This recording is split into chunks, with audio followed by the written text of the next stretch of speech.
Kama alivyotangulia kusema mwenyekiti wangu, alishinda kujitambulisha. Tuna mwenyekiti wa kijiji cha Mwembe Simba hapa anayezungumza ni Saria Abdalla Mwaipaja almaarufu Mwaipaja, ni katibu wa masuala ya ulinzi na usalama wa kijiwe cha Mwembe Simba. Kwa hiyo usalama umeimarika hapa. Mimi naenda mbali zaidi kwamba mimi narudi nyuma, kwa sababu mimi ni mtu wa kufanya utafiti. Kwa lugha nyingine mimi ni jasusi. Huwa naangalia kuna vitu sana ambavyo vinatia kasoro na vileta katika media, ili mradi watu wavipokee, waifanyie kazi, ili mradi tunusuru ligi yetu. Tusipozungumza sisi mashabiki wa klabu ya Simba, tusipozungumza watu wa Simba, tusipozungumza sisi wenye mpira wetu wa Simba, sababu wenye mpira katika nchi ya Tanzania ni watu wa Simba ambao ndio tuna umiliki halali wa mpira wa Tanzania. Tusipozungumza sisi hapa, hii ligi inaenda shimoni. Hii ligi inasababisha ajira za watu zitakufa. Midomo yote sisi haitaongea kuhusu masuala ya mpira, basi hali itakuwa tafalani. Lazima tutoke badalani kwenye media tuzungumze yanayosibu. Mimi ndarudi nyuma tu kidogo. Miaka 4 iliyopita kabla Yanga hajakuwa bingwa, kuna kauli ilizungumzwa, sifahamu kauli hiyo, nyinyi waandishi wa habari, nyinyi ni wapelelezi waandishi wa habari, tafuteni hiyo kauli hiyo hapo, ndio mtanielewa mimi hapa kwamba ligi imeishia hapa kwa sababu ilishapanda mbegu mbaya. Kauli ilikuja, simfahamu kiongozi gani alizungumza, sifahamu, lakini nyinyi mtatashia na nyinyi pale kwamba Yanga na TFF wana ugomvi. Hiyo kauli ilianza kusikika ja kusikika. Waandishi wa habari na nyinyi mlipeleka mic mpaka kwa Karia. Kauli ilizungumzwa, Yanga na TFF wana ugomvi. Wakae Yanga, BMT na TFF wajifungie chumbani wazungumze tofauti za Yanga. Wakati sisi nje tunaoangalia mpira wa Tanzania hakuna ugomvi. Yanga wanacheza mechi 11 hapa Benjamin Mkapa, na haija kutokea toka dunia imeumbwa hii. Mechi 11 Benjamin Mkapa mfululizo. Mwendelea Mkapa. Lakini kauli ilikuja, lakini waandishi wa habari mkaminya maiki zenu, mkaminya kalamu zenu, kumbe mlikuwa mnasababisha ndio mbegu mbovu ambayo imetokea mpaka sasa. Kauli ile ilikuwa ni sumu katika masuala ya mpira. Baada ya kauli ile nini kilitokea? Baada ya kauli ile kutoka, tunakuta ikatambaa hundi sijui kuna kampuni gani, si imedhamini, sijui mimi siwezi kuitaja, sijui, lakini wanajijua imedhamini ligi. Wawakilishi wa ile kampuni ni wa viongozi wa 88 FC. Mnajua timu ya 88 FC, mnajua nyinyi wenyewe, umeelewa? Wawakilishi. Baada ya kutokea pale, watu wakaanza kupiga kelele. Alikuwa Badra Gonzalez ambaye alikuwa ni CEO wa klabu ya Simba, lakini alipiga kelele na mpaka anatumiwa tiketi ya kwenda kwenye Kameruni kwenye mashindano ya African pale. Mkataba unavunjwa saa 12 jioni kama nyewe, yani pateni hivyo vitu hivyo. Umevunjwa mkataba wa kudhamini ile pale. Msimu uliofuata ile kampuni ile ikaanza kuingia kugonga nyumba kwenye vilabu sasa. Wewe anakudhamini. Tumepanda mbegu mbovu. Mbegu hiyo ndio inakuja kutuhukumu sasa, umeelewa? Na ndio maana ligi imekuwa haina intensity aina yote. Kuna kocha wa timu ya 88 FC alishazungumza kwenye media zenu akasema ligi ya Tanzania haina intensity. Watu mkamchambua, watu wenye kumtukana wakamtukana, lakini alikuwa na maana kwa sababu alicheza mechi moja na Dodoma Jiji, ile 88 FC walishinda goli 4-0. Walipocheza na klabu ya Simba, umeelewa, mguu wa shinge mguu wa roho. Na kwenye ile mechi ile wachezaji 7, first 11 7 waliwekwa benchi. Mimi narudia, ndio maana kwamba mimi ni jasusi. Nafanya vitu ambavyo nifanya utafiti, umeelewa? Baada ya kucheza mechi na Dodoma, wachezaji 7 first 11 waliachwa, akachezesha golikipa ambaye amesajiliwa na Dodoma Jiji, hata mechi moja hajacheza. Watu wakala goli 4. Lakini mechi ya Simba mguu wa shingo mguu wa roho, tumepata goli kwa tabu dakika za mwishoni, penalty.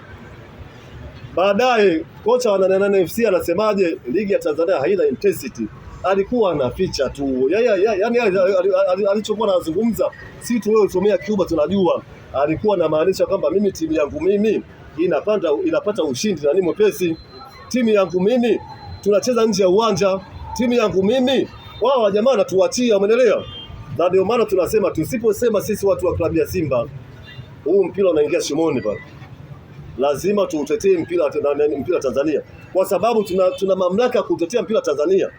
1998 klabu ya Simba imecheza mechi na Chapungu Rangers Zimbabwe kwenye klabu bingwa, tumemfunga 2-2, magoli anafunga Thomas Kipese, Uncle Tom, nani anamjua huyo?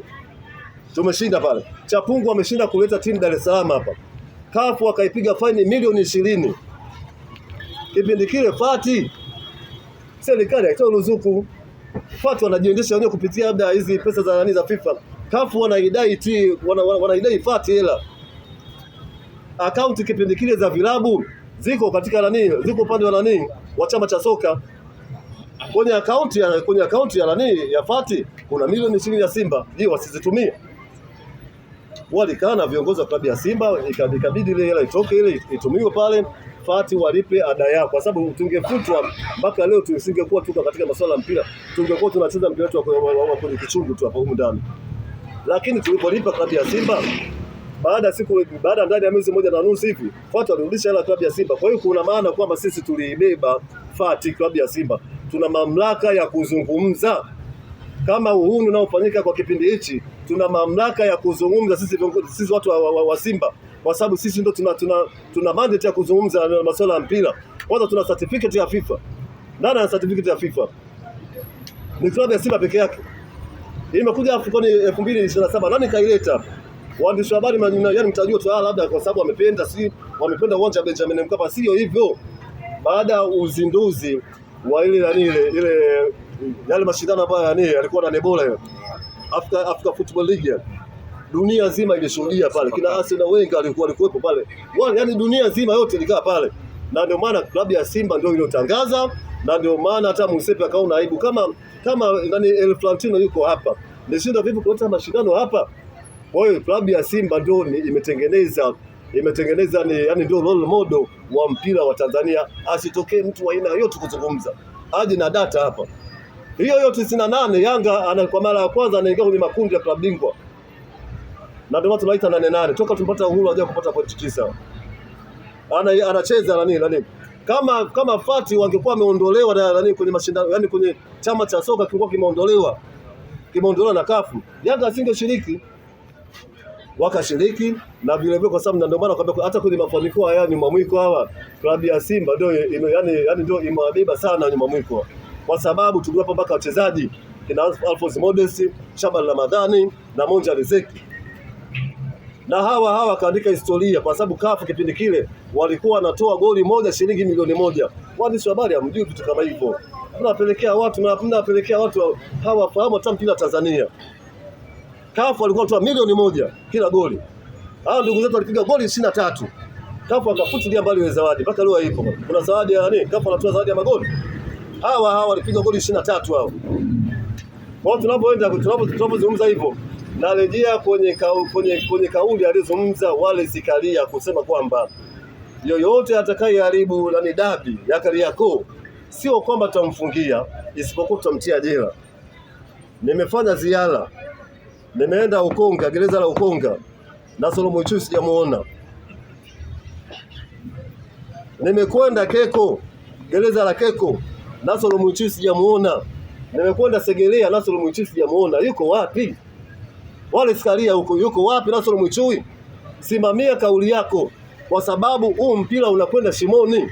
Na vile vile tunaomba, si mashabiki wa mpira, tunaomba utupe ufafanuzi kile kikao mlichokaa kile kati ya BMT na Yanga na WTFF kilijadili nini jambo hilo, au ndio madudu tunayoona safari hii hapa? Mechi ya Singida wachezaji wanafungiwa, ikija mechi ya Simba wanafunguliwa. Mechi ya JKT yani mchezaji anakaa tu pale, yani anamwacha depo yule anakwenda mkabi pale. Mechi ya Simba mguu wa shingo mguu wa roho. Mechi ya Dodoma mtu analala kabisa. Umeelewa? Mechi ya Singida ametacha Mnata, anacheka, anafunga goli la 3, jamaa wako vizuri. Mechi ya Simba na Singida, ametacha Mnata alikuwa anatoka golini, anataka kwenda kupiga mpaka kwenye benchi la waamuzi wa akiba. Tunataka mpira utengenezwe, timu ipate ushindi wa halali. Hatutaki upangaji wa matokeo. Na ndio maana mimi naenda mbali zaidi kusema kwamba vipi TAKUKURU wanasubiri nini kuingia katika ligi yetu? Mbona Italy aliweza? Kama tunataka tufanye ligi yetu hiyo bora, tuige mfano wa Italy. Italy kina Gattuso ametoka kwenye nondo wale. Kina Paolo Maldini wametoka kwenye nondo wale. Juventus walifungiwa wale, wakanyang'anya mpaka pointi za nini? Za huko unakokwenda kule. Nyie hamna habari. Lakini hapa watu wanachekeana tu. Kamati ya masaa 72 sasa nakuja kwenye kichekesho chenyewe kabisa kile. Kamati ya masaa 72 imetoa adhabu. Wacha kwa upande wa Simba si na Yanga, mimi au na nane mimi sitaki hata kuwazungumza sana na wapaisha tu, sababu watolia wajulikane. Imetoa adhabu kwa klabu ya Simba na yeye tutoe hela. Wamemfungia Sulemani Mwalimu kwa mechi 3. Ukikaa ukitafakari unaona kwamba hata kwenye adhabu ya Sulemani Mwalimu kama kuna kasoro ipo. Moja ya kasoro mnasema nyinyi kwamba mtu kakimpiga mtu kiwiko mtu mchezaji mwenzenu mechi 5. Inakuwaje kwa Sulemani Mwalimu mechi 3 kama mbiona adhabu kama inafaa pata adhabu ya mechi 5? Tumeona Alessandro Kante kaenda kuchukua mpira tu kwa Feitoto akadondoka pale kafungiwa mechi 5. Tumemwona Jonathan Sowa kafungiwa mechi 5. Iweje kwa Sulemani Mwalimu mechi 3? Itakuwa ina make sense hapo. Umeelewa kwamba kwa nini hawa bodi ya ligi hivi wana uweledi wa kuangalia sheria za mpira, au wanakutana tu mtoto wa shangazi, mtoto wa mjomba, bwana njoo kuna kikao, kuna posho, tuje kutoa adhabu. Unaenda kumfungia nani Mwesia? Abdibanda amechelewesha muda dakika 1.5 nilivyohesabu mimi hapa. Kwa sababu napenda kuwa na mtu kusema haki. Unamwacha Didier Diala akapoteza dakika 13. Didier Diala yeye ni nani? Anacheza mbinguni? Au nyuma ya pazia kuna nani hapa? Tunataka nyuma ya pazia anayeharibu ligi ya Tanzania. Kuna nani hapa? Nyuma yake kuna nani?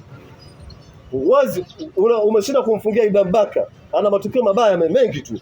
Na mimi huwa nasemaga yule sio mchezaji yule. Yule ni mtu wa cadet tu. Kwa sababu mpira una taratibu zake. Mpira lazima umlinde mtu, badala unaacha kumfungia pale. Unaenda kumpa adhabu Duchu, unamwacha golikipa Dodoma Jiji alikuwa anachimbia ilizi. Hasa amemvuta kabisa, tunamwona anachimbia ilizi kipindi cha kwanza na kipindi cha pili anatoa kile kitu bado. Kamati ya masaa 72. Nyie mnajitathmini? Ndio maana napenda kuomba kama hata TAKUKURU wajaribu kuwa wanaangalia hata viongozi wa kamati ya masaa 72. Kuna tatizo pale. Na TAKUKURU msisubiri mpaka watu wafe. Bwana tayari ipo tu. Kamati ya masaa 72 wamesema goli la Sulemani Mwalimu halali. Si unakamata si unamdaka la nini? Mpanga yule. Daka mpanga tia ndani kule. Ataeleza kapata bei gani. Mnakaa mpaka sisi na Mwaipaja Jiji tutoke tuzungumze. Hii haikubaliki. Na ndio maana tunataka hiyo fair play katika ligi ya safari hapa. Iwe fair play. Hatuhitaji timu kubebwa. Jambo la ajabu limekuja jingine. Simba wamepangiwa mechi 6 mfululizo za ugenini toka dunia imeumbwa. Mimi toka napata akili na shuhudia ligi za mataifa mbalimbali kutoka Ulaya, kutoka wapi. Sijaona kitendo kama hichi hapa. Nimekuja kukuta katika nchi ya Tanzania. Yaani ambao tayari Azam wanaionyesha ligi inaonekana nje, itakuwa vituko. Hawezi mdhamini wa aina yote kwa mambo kama haya.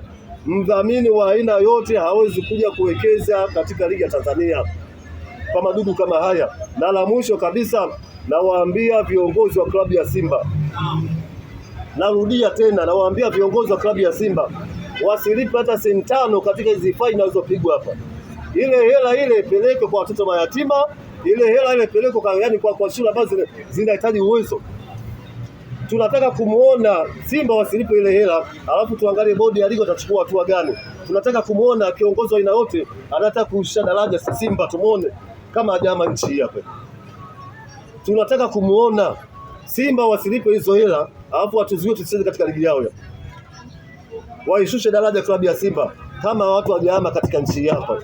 Tunataka tuione hapa. Viongozi wa klabu ya Simba hata senti 5 msilipe. Hiyo ndio mambo yangu mimi ambayo nimezungumza Mwaipaja Jiji. Kwenye maswali tutauzungumza baadaye.